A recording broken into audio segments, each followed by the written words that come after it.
Welcome back. I hope you're doing great. As a part of this video, we'll understand what is transaction.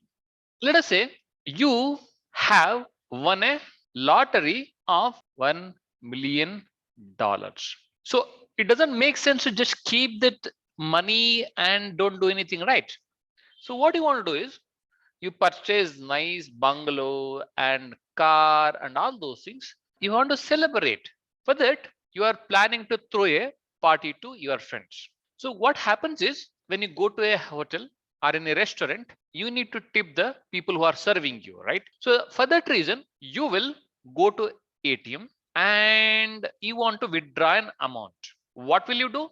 You will insert your card, then provide the PIN. After that, you will get the cash. What is happening here? Can you just pause the video for a second and think what exactly is happening here? What is happening here is transaction, right? What exactly is a transaction then? Transaction is a single logical unit of work which accesses and possibly modifies the contents of a database.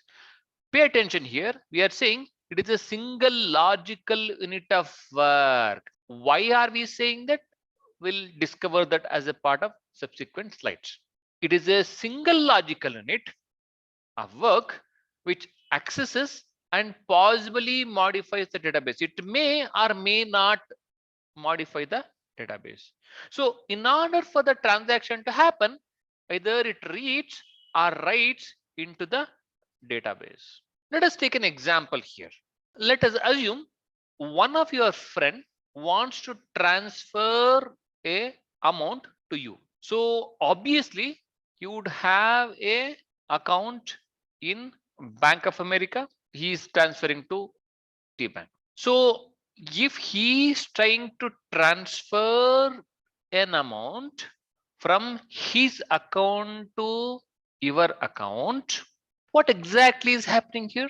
Obviously, there'll be debit in his account. Means there'll be reduction in the amount from his account. On the other hand, whoever is receiving the amount, there'll be credit in his or her account.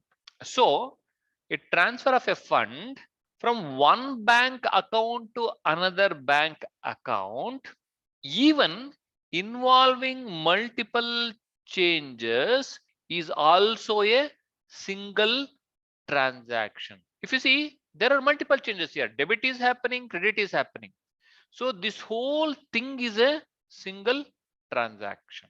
This is what we meant when we said a transaction is a single logical unit of work. I hope you got it now. Let us say Bob wants to transfer some amount to Raj. Bob has initiated a transaction of transferring some $100 to transfer it to Raj. What happens is $100 is debited from Bob's account. While he initiates the transfer, there is some power failure.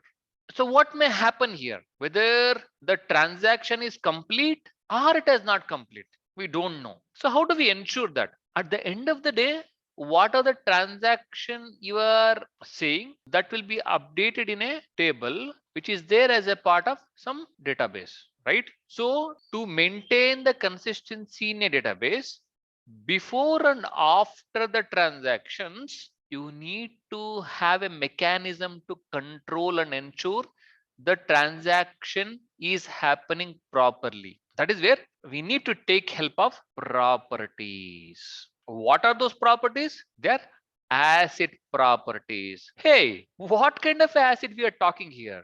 Are we talking about a tartaric acid? Are we talking about a citric acid? We'll find out that as a part of our next video. Thank you.